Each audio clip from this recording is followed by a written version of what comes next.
সুপ্রিয় দর্শক, আমরা আজকে চলে এসেছি উত্তরা ডিয়াবাড়ির একটি শুটিং স্পটে। এখানে একটি মিউজিক ভিডিও শুটিং হচ্ছে। তো আজকে আমরা ঘুরে দেখাবো কিভাবে মিউজিক ভিডিও শুটিং করা হয়।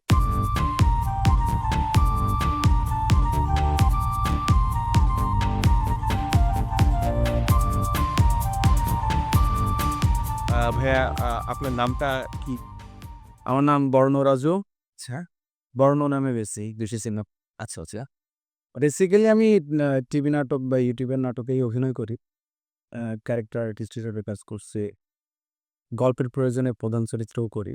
সো ওইটাই আমি কন্টিনিউয়াস করতেছি। বেশ কয়েকটা ধারাবাহিক আমার শেষ হইছে। আরো ২ টা অপেক্ষায় আছে অন এয়ারের। আর গত ৪-৫ দিন ধরে শুট করছিলাম দোহার নবাবগঞ্জে।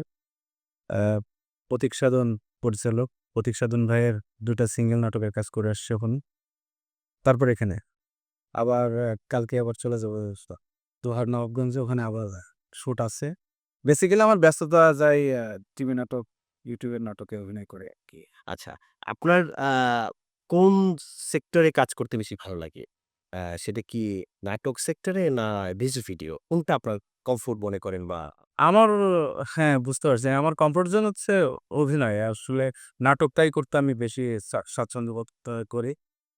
কারণ ওখানে ফার্স্ট এর থেকেই আমার লক্ষ্যই ছিল অভিনয়টা করা। আচ্ছা, আচ্ছা। সেটাই করছি, চেষ্টায় আছি। এখনো বিরাট কিছু হইতে পারি নাই বা বিরাট কিছু মনেও করি না। চেষ্টায় আছি। আর আ আল্লাহ ভরসা বাকিটা। এই আচ্ছা। আরেকটা বিষয় সেটা জানতে চাচ্ছি যে, আপনি কি অভিনেতা হতে চান না হিরো হতে চান? অভিনেতা হতে চাই। একদম মিডটেক করা আছে বিষয়টা। আ আ আ আরেকটা বিষয় ভাইয়া জানতে চাচ্ছি সেটা হচ্ছে যে, আপনার অভিনয়ে আপনি কাদের কাতে ফলো মানে কোন অভিনয়টাকে আপনি বেশি মানে কাদেরকে আপনি ফলো করেন? আপনার পছন্দের পারসন যদি একটু আমাদেরকে বলতেন। সুন্দর প্রশ্ন করেছেন। আসলে এই প্রশ্নটা আমাকে নিউজ 24 এর একটা ইন্টারভিউতে করা হয়েছিল। তো আসলে আমি ক্যারেক্টার আর্টিস্ট তো। সো এই জায়গা থেকে আমি বিভিন্ন রকমের ক্যারেক্টার করাই। এবং আমাকে মানে এই অভিনেতা হওয়ার চেষ্টায় সবথেকে বেশি সাহায্য সহযোগিতা করছে একটা ছেলের নাম না বললেই না। সে হচ্ছে হচ্ছে অ্যা অ্যাসিস্ট্যান্ট ডিরেক্টর থেকে সিপিডি, তারপরে অ্যাসোসিয়েট, এখন সোলো ডিরেকশন দিচ্ছে। তো ও আমাকে খুব ভালোভাবে বুঝতে পারছিল যে আমার ভিতরে অভিনয়ের ক্ষুধাটা আছে।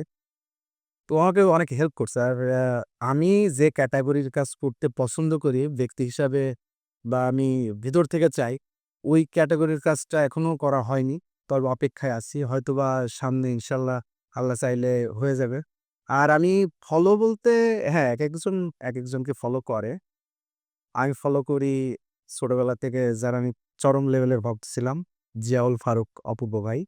যাকে নাটক মিডিয়াতে আরকি নাটকের রোমান্টিক কিং বলা হয়।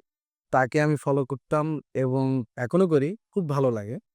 তো অপূর্ব ভাই যে ক্যাটেগরির কাজগুলা করে, রোমান্টিক, ইমোশন, ওই ক্যাটেগরির কাজগুলা করতে চায় বা করার ইচ্ছা আছে এবং এটা নিয়ে প্রসেসিং চলছে। আসলে আমি কয়েকটা জায়গায় কথা বলছি। তারাও বলেছে যে দেখা যাক কি করা যায়। আর বাকিটা আল্লাহ ভরসা, আল্লাহর উপরে তো ভরসা রাখতেই হয়।